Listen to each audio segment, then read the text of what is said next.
The Islamic Republic of Iran is a complex political system shaped by revolution, religion, and power politics. Understanding the structure of the regime and the role of its supreme leader reveals how authority is exercised, dissent is managed, and the state survives amid internal pressure and international isolation. Here are 20 facts about the Islamic Republic of Iran. 1. Iran is neither a full theocracy nor a republic. It's a hybrid system. Iran's political system is often misunderstood because it deliberately mixes incompatible models. On paper, it includes democratic institutions like elections, a parliament, and a president. At the same time, all of these bodies operate under the supervision of unelected religious authorities. This hybrid design was created after the 1979 revolution to satisfy both revolutionary Islamists and popular demands for representation. In practice, whenever there is a conflict between the will of the people and Islamic values as defined by the clergy, the latter always wins. The ambiguity of the system allows the regime to shift blame. Failures are blamed on elected officials, while successes are claimed as proof of divine governance. 2. The real head of state is the supreme leader, not the president. Many outsiders assume the Iranian president plays a role similar to presidents elsewhere. In reality, the president functions more like a senior administrator.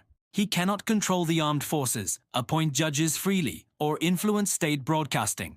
The supreme leader appoints the heads of the judiciary, the IRGC, state media, and half of the Guardian Council. Even foreign policy decisions technically fall under his authority. Presidents who challenge this hierarchy, such as Mohammad Khatami or Hassan Rouhani, quickly discover the limits of their power. 3. Ali Khamenei has ruled since 1989, longer than the Shah ever did.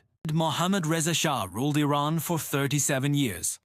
Khamenei is approaching that same span. This longevity undermines one of the revolution's original claims: opposition to lifetime rule. Over time, Khamenei's extended leadership has made the system increasingly personalized. His rule spans vastly different eras: post-war reconstruction, reformist movements, sanctions, digital globalization, and mass protests. Rather than liberalizing, the system has become more centralized and security-focused under his watch. 4. Khamenei was not originally considered qualified to be supreme leader. When Ayatollah Khomeini died, Iran's constitution required the supreme leader to be a Marja-e Taqlid, a top Shiite religious authority. Khamenei did not meet this requirement and was considered a mid-ranking cleric. To solve this, the Assembly of Experts appointed him anyway, then amended the constitution afterward. This moment permanently weakened the religious legitimacy of the office and shifted authority from clerical prestige to institutional power and coercion. 5. The Guardian Council controls who can run for office. The Guardian Council consists of 12 members, 6 clerics appointed by the supreme leader, and 6 jurists approved by parliament, but nominated by the judiciary. This body interprets the constitution and vets candidates. In many elections, thousands of candidates are disqualified, including former ministers, MPs, and even presidents. This ensures ideological conformity and prevents genuine opposition from emerging within the system. 6. Elections exist, but choice is tightly managed. Iranian elections are not meaningless, but they are highly constrained. Voters can sometimes influence policy direction, especially on economic and cultural issues, but never the foundations of the system. This controlled pluralism helps the regime channel public frustration into safe outlets. When reformist presidents fail, the system blames them, reinforcing cynicism while preserving the core structure of power. 7. The Islamic Revolutionary Guard Corps, IRGC, is more powerful than the army. The IRGC was created to protect the revolution from internal and external enemies. Over time, it eclipsed the regular army, Artesh, in influence and funding. Today, the IRGC controls strategic industries, construction firms, ports, and energy projects. It also dominates intelligence and internal security. A loyalty to the supreme leader, not the state, is its defining feature.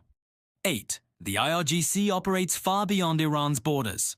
Through its Quds force, the IRGC has built a transnational network of allied militias. This axis of resistance allows Iran to project power cheaply and deniably. Rather than traditional warfare, Iran uses asymmetric tactics, missiles, drones, proxy forces, to deter enemies and influence regional politics. This strategy has been remarkably effective despite Iran's economic constraints. 9. Iran's constitution explicitly mandates exporting the revolution. Article 154 of the Constitution states that Iran supports struggles of the oppressed worldwide. While framed morally, this clause provides ideological justification for foreign intervention. The regime uses this language selectively, supporting groups aligned with its interests rather than universal liberation movements. Critics argue this policy has drained resources while increasing regional hostility toward Iran. 10. The regime blends nationalism with Shiite religious ideology. Although officially Islamic, the regime frequently invokes Persian history, resistance to foreign domination, and national pride. This is especially evident during crises when religious legitimacy alone is insufficient.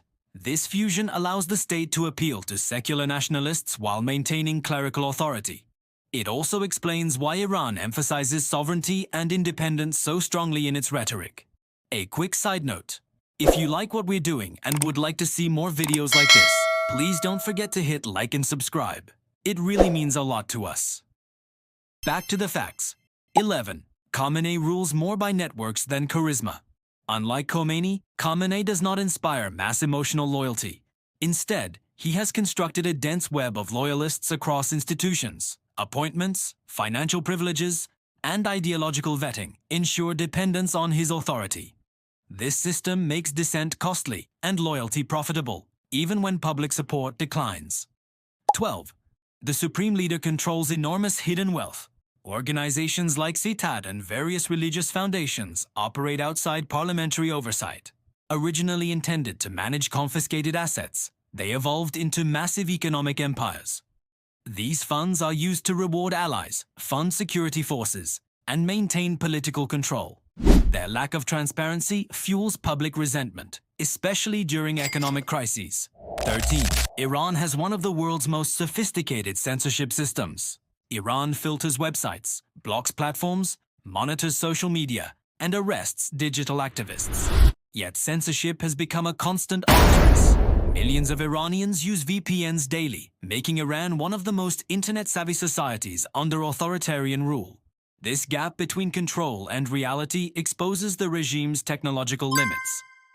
14. Protests are frequent and nationwide. Iranian protests are not isolated incidents. They are structural symptoms. Economic inequality, corruption, environmental crises, and political repression repeatedly trigger unrest.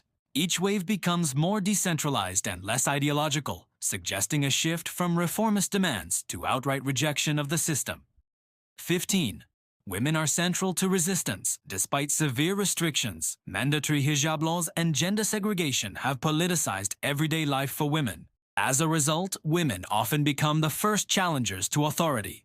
Their visibility in protests undermines the regime's moral claims and exposes generational divides. Suppressing women has increasingly backfired politically. 16. The regime fears cultural liberalization more than military invasion. Leaders frequently warn of cultural invasion from the West. Music, fashion, social norms, and lifestyle changes are seen as existential threats. This explains the obsession with morality policing and youth culture. Guns can be resisted. Cultural change is harder to reverse. 17. Anti-Americanism is foundational, not tactical. The regime's identity is built around opposition to U.S. influence. This narrative legitimizes repression by framing dissent as foreign-backed. Even when negotiations occur, anti-American rhetoric remains constant.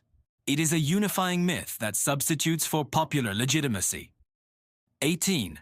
Iran's nuclear program is both strategic and symbolic. Beyond security calculations, the nuclear program is tied to national pride and resistance. It signals technological competence and defiance. Backing down completely would risk appearing weak domestically, making compromise politically dangerous for leaders. 19. Succession after Khamenei is the regime's biggest uncertainty. The system was designed around Khomeini's authority and adapted to Khamenei's long rule.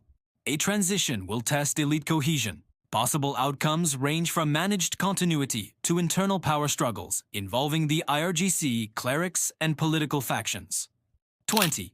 The regime survives by adaptability, not stability. Iran's system is resilient because it evolves.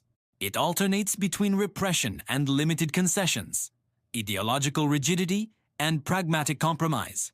This adaptability has allowed survival, but at the cost of legitimacy, trust, and long-term stability. All of these points show that Iran's system stays in power through control, adaptation, and tight institutions rather than broad public support. It has survived many crises, but growing public frustration and uncertainty about future leadership make it unclear how long the system can keep working the same way. Thank you for watching, and please don't forget to like and subscribe.